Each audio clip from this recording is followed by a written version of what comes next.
Muito obrigada, Sra. Presidente. Cumprimentar a Sra. Presidente, senhoras e senhores deputados, cumprimentar naturalmente o Dr. Orlando Borges e agradecer desde já os contributos e os esclarecimentos prestados ao longo desta audição, essenciais para o apuramento dos factos que estão neste momento em análise.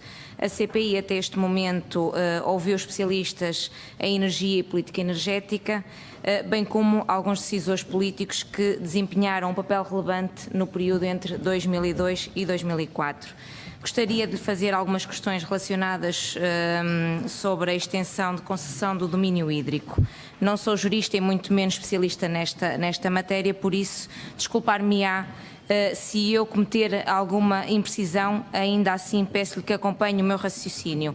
Em 2002, a regulação da utilização do domínio público hídrico para a produção de energia constava sobretudo os seguintes diplomas. O Decreto-Lei 46/94, que o Sr. Doutor já referiu, no que diz respeito ao regime de licenciamento da utilização do domínio público hídrico sob a jurisdição do Instituto da Água. O Decreto-Lei 182 de 95 estabelece as bases da organização do Sistema Elétrico Nacional e o Decreto-Lei 183 de 95 que estabelece o regime jurídico do exercício da atividade de produção de energia elétrica no âmbito do sistema elétrico do serviço público e do sistema elétrico não vinculado. Está de acordo com esta afirmação? Sim, são esses diplomas, dentre outros, que referem a estas questões do domínio hídrico, sim. O Decreto-Lei 46 de 94 refere o seguinte no seu artigo 9º. No número 1, a utilização do domínio hídrico pode ser atribuída mediante contrato de concessão a celebrar entre a administração e o interessado pelo prazo máximo de 75 anos. No número 2, a competência atribuída ao Ministro do Ambiente e Recursos Naturais para autorizar a celebração dos contratos de concessão é suscetível de delegação no Presidente do INAG.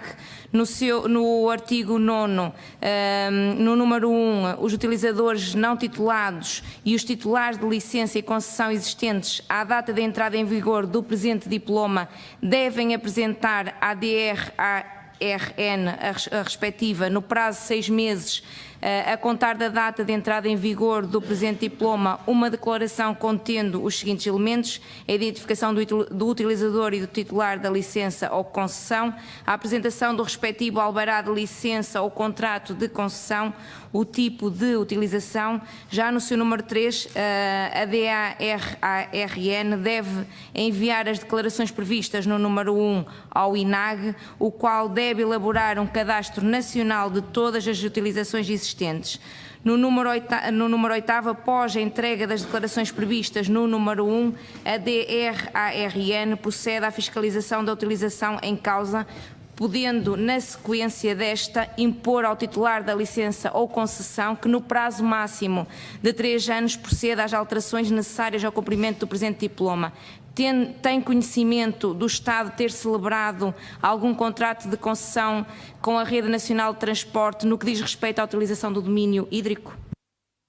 Ao abrigo desse diploma não foi feita nenhuma concessão com a RNT.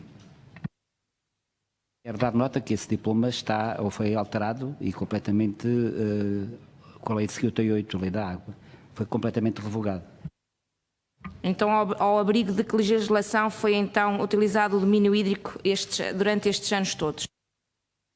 Há num contrato de concessão com a RNT. Agora, há vários contratos de concessão e licenciamento foram dadas às centenas para várias outras utilizações. Para o setor hidroelétrico, para a RNT, não foi dado, nem ao abrigo desse diploma, nem de nenhum outro, nenhuma concessão.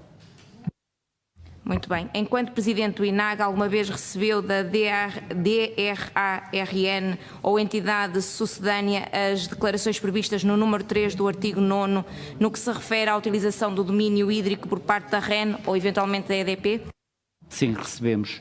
A entidade, em particular a EDP, cumpriu integralmente o que estava disposto nesse 46, que em alguns casos diria qualquer coisa como, mesmo tendo uma licença, ou nas circunstâncias que não a tenham, e neste caso havia empreendimentos que não a tinham, fizeram chegar essa informação à Direção Regional de Recursos Naturais e ela encaminhou isso para o Instituto de Água. Mas tratava-se apenas por uma situação de inventário e carecia apenas para uma avaliação que se em algumas circunstâncias entendêssemos que essa utilização era suscetível do ponto de vista ambiental, não estar a corresponder aos novos desígnios do que se entendia, poder ser feita essa correção. Em alguns casos foram, para os empreendimentos da EDP não foi feito nenhum. Obrigada. Nesta lei está prevista a existência de um cadastro nacional de todas as utilizações do domínio hídrico existentes. No tempo em que era presidente do INAG, este cadastro existia, era atualizado regularmente, constavam as utilizações relativas à EDP e à REN? Nós, nesse caso concreto, tínhamos um cadastro específico com todos os empreendimentos, neste canto, os centros eletroprodutores, que eram os únicos que estavam ligados ao domínio hídrico, não em relação a outros ligados, que tinha todas as infraestruturas, isto a pensar sobretudo na questão da segurança das barragens, e o cadastro estava feito e assegurado. Sabe se estes procedimentos foram observados no caso da Turbogás e da TEG Energia? Faço a mínima ideia, porque também não tinha essa competência. Como disse, nós tínhamos esse inventário dentro da matéria que tinha a ver com infraestruturas e centros eletroprodutores, leia-se comumente barragens. O Decreto-Lei 182 de 95 refere o seguinte no seu 13º artigo, no número 1. São produtores vinculados às entidades titulares de licenças vinculadas de produção de energia elétrica, nos termos do presente diploma.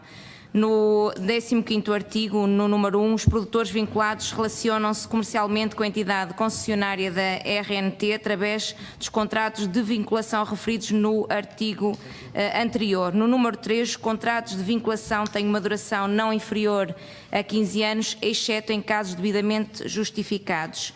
O artigo 60, no número 1, a duração da licença vinculada de produção é estabelecida de acordo com a natureza do centro eletroprodutor, sendo o prazo mínimo de 15 anos, exceto em casos devidamente justificados e no máximo de 75 anos. No número 3, o prazo da duração da licença vinculada de produção pode ser prorrogado por períodos não superiores ao previsto no número 1. Ora, desta leitura é possível concluir que, como condição do exercício da atividade de produção de energia no sistema vinculado, é necessária uma licença vinculada de produção de energia elétrica e um contrato de vinculação.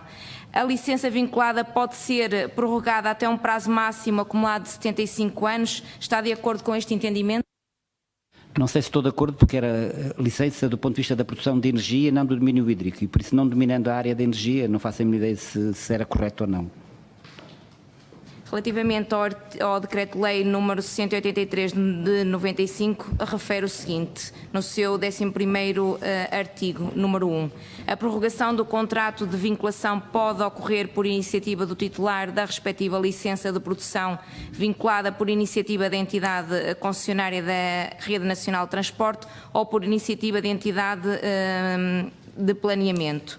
No número 5, a prorrogação do contrato de vinculação prevista no número anterior deve ser negociada entre a entidade concessionária da RNT e o titular da respectiva licença vinculada, carecendo de parecer favorável da entidade reguladora para entrar em vigor. No número 7, refere que o caso titular da licença vinculada do centro eletroprodutor, para o qual existe uma proposta de prorrogação do contrato de vinculação, não esteja interessado nessa prorrogação, a entidade concessionária da Rede Nacional de Transportes pode optar por fazer cessar o contrato de vinculação após parecer favorável da entidade de planeamento, caso em que essa concessão confere ao titular da licença de produção uma indemnização nos termos previstos no artigo 15. No número 8º, diz que na falta de acordo sobre a prorrogação e tendo a entidade concessionária da Rede Nacional de Transportes optado pela cessação do contrato, prevista no número anterior, esta inicia o processo de seleção de um novo produtor, nos termos previstos no artigo 8º. No 17º, refere no seu número 3, quando se tratar de aproveitamentos hidroelétricos, o requerimento deve ainda ser instruído com o título de utilização do domínio público. Da leitura destes artigos, é possível concluir que o detentor de um contrato de vinculação tem sempre a oportunidade de encetar negociações com vista à prorrogação do referido contrato antes da Rede Nacional de Transportes iniciar o processo de seleção de um novo produtor. A existência de um contrato de vinculação pressupõe um título de utilização do domínio hídrico. Está de acordo com este entendimento? Sim, o que esse decreto diz é que efetivamente é necessário um título de utilização do domínio hídrico. Tudo o que referiu, entretanto, tem a ver com licença de produção de energia da competência da Direção-Geral de Geologia e Energia.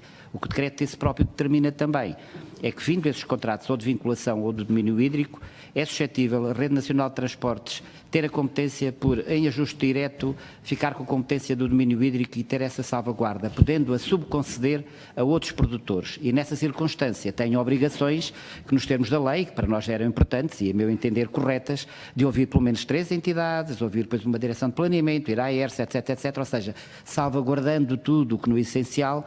Eu achava, por exemplo, que nesta circunstância, mesmo que direcionado e objetivamente com estes prazos, se poderia ter feito nesta prorrogação que se acabou de falar. Muito obrigado, Sr. Doutor. Entretanto, em 1996, o governo do engenheiro António Guterres atribuiu os CAIs à EDP.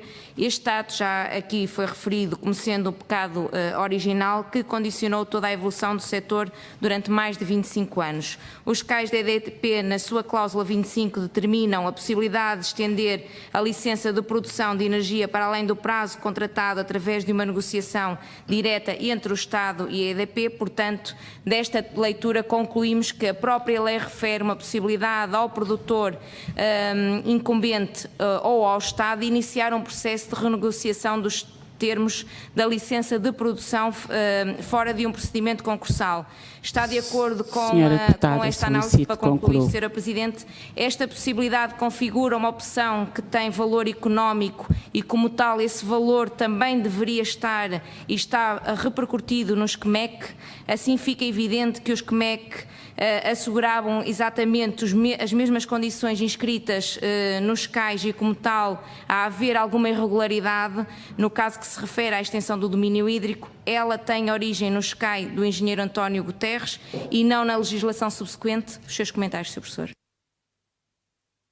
Eu nunca falei em irregularidades aqui relativamente aos CAIs. Aliás, a única situação que chamei de ilegalidade relativamente ao procedimento foi quando me foi apresentada a primeira proposta do 227 e que eu manifestei, e tanto era verdade que era correto, da ilegalidade de um decreto-lei que determinava essa mesma prorrogação dos prazos, coisa que foi ultrapassada por via da autorização legislativa. Relativamente aos CAIs, e como é que já tive aqui a oportunidade de dar a minha opinião, e apenas respeitando às questões que, enfim, poderei, pelo menos, ter tido responsabilidade nelas, tem a ver com o domínio hídrico. Enquanto que no CAI estava previsto que 5 anos antes, sem que houvesse aqui nenhuma imputação do ponto de vista de algum compromisso, negociar a possibilidade da sua prorrogação, e até permitia e previa que na resolução do contrato a entidade pudesse fazer um concurso para essa mesma prorrogação. Nos CMEC, esta situação é claramente definida que é uma competência da Rede Nacional de Transportes, que é suscetível de entregar ao produtor e que, naquele caso concreto, nos termos do CMEC, está dito quais são as barragens e que são os prazos. Situação que é depois repegada em termos legislativos, no termos do 227. E por isso, com clareza em meu entender, do ponto de vista dos compromissos e das garantias, aqui não há neutralidade nenhuma. Numa estava em aberto e noutra concretizou-se objetivamente a entrega e a prorrogação das barragens àqueles promotores, sem nenhuma referência do ponto de vista concursal.